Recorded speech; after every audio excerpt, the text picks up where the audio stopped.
Hello, I'm Jen. Welcome back to my channel, Literary Love 123, where I read, analyze, and discuss horror through a literary lens.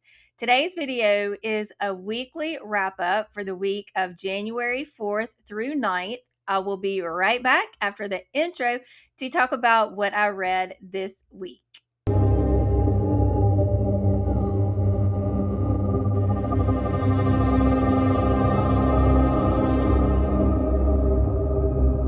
I read two books this week. I finished one and got 30% through the other. So I'm going to start with the book that I finished this week, and that is The Red Tree by Caitlin Kiernan. So let me tell you about The Red Tree. I did give it 4 stars, and I'll talk a little bit about why I gave it 4 instead of 5 when I get to the end of my review. So, the red tree introduced me to the concept of the botanical Gothic, and now I'm a little bit scared of the oak trees in my yard. This book is for fans of Gothic, folk horror, The Blair Witch Project, The Haunting of Hill House, Picnic at Hanging Rock, Edgar Allan Poe, H.P. Lovecraft, and fans of the art of Francis Bacon. There are dream sequences in this novel which typically don't work for me. However, in this case, the dream sequences were done right, and they really added to the theme of the subjectivity of memory and perception. It was ambiguous, but it was a well-earned ambiguity where there were enough elements, enough clues, and enough backstory and plot in the current story to give the reader a lot to meditate on, to come to conclusions about what happened. I will give a content warning for suicide, so be wary of that going into it. It is set in rural New England.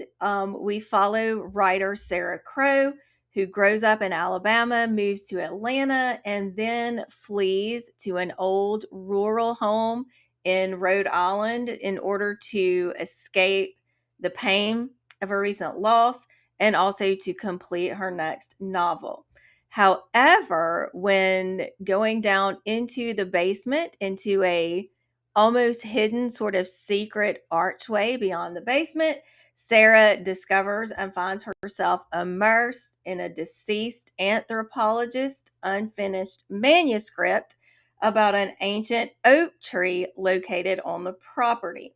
As Sarah dives deeper into the tree's history, she discovers its connection to witchcraft, murder, and other unnerving lore. The more Sarah uncovers, the eerier the story gets. The dread that filled this story was tangible.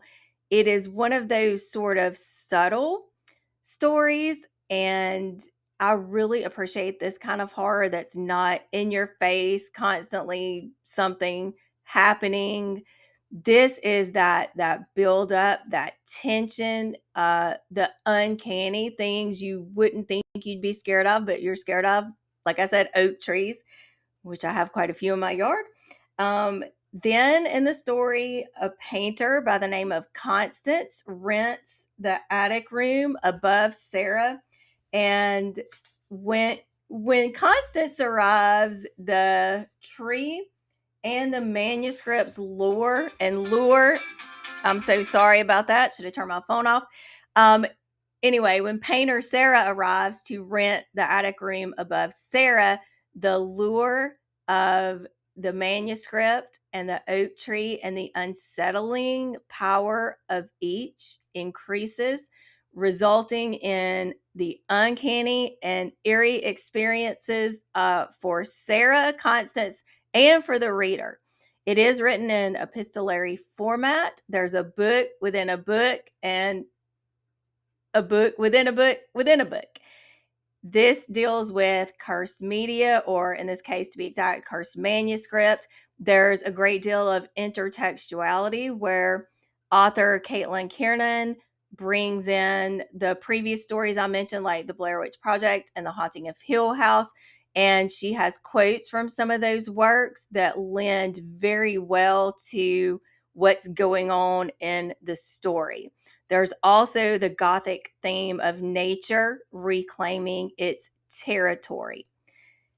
This book really would have been 5 stars for me. The only reason it's 4 stars is because I felt like once we got toward the latter half of the book, the story began to drag a bit, and I just wanted some things to wrap up a little bit more quickly.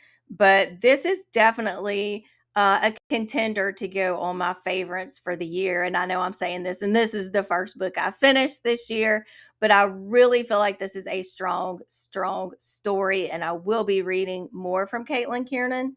And before I get to the book I finished partially, I want to share 3 quotes from The Red Tree that I think you might enjoy.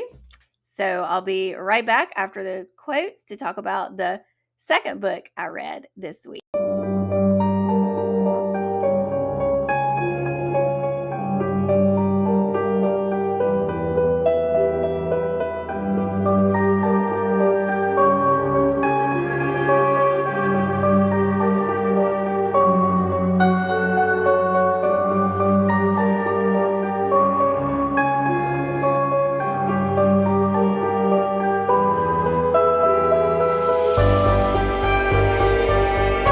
The second book I read this week is Just Like Home by Sarah Gailey. So after Sarah Gailey spread me, made my top reads of 2025 list, I knew that I wanted to get to more of her work. So let me talk to you about Just Like Home. I'm only 30% in, so I don't have a lot to say yet, but I will give you the synopsis and my thoughts so far. Vera returns to her childhood home to take care of her dying mother despite their estranged relationship. To complicate matters, Vera's father was a serial killer who unalived his victims and buried their bodies in and around Vera's childhood home. I'm only 30% in, but these are my thoughts so far. There was, in my opinion, a bit of a slow start, but things have picked up and I am very invested in the story now.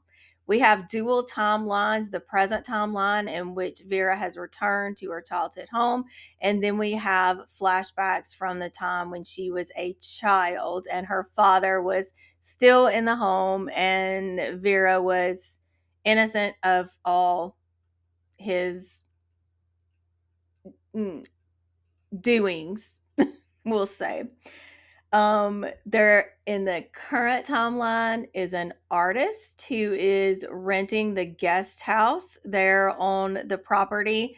And this artist's father has a connection to Sarah's father, not Sarah, I'm thinking about the previous work, a connection to Vera's father that I don't really want to get into because that could be spoiler.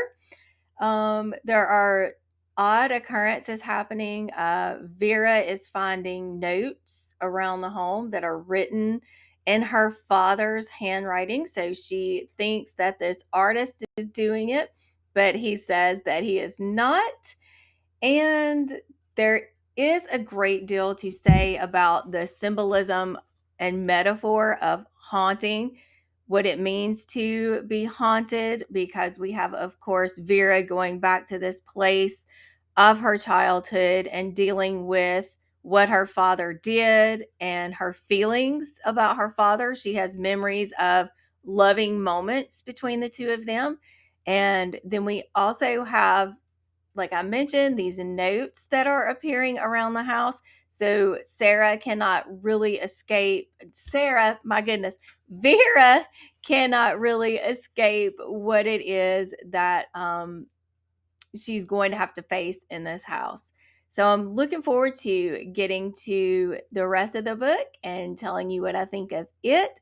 So if you have finished this video, if you've watched to the end, I want to thank you so much. I would love to know if you've read either of these books. I want to know what you're reading this week. And I would appreciate it if you would hit like, hit subscribe, hit that bell so we can talk about the books that we're reading. And happy reading to you. And I will see you in the next video.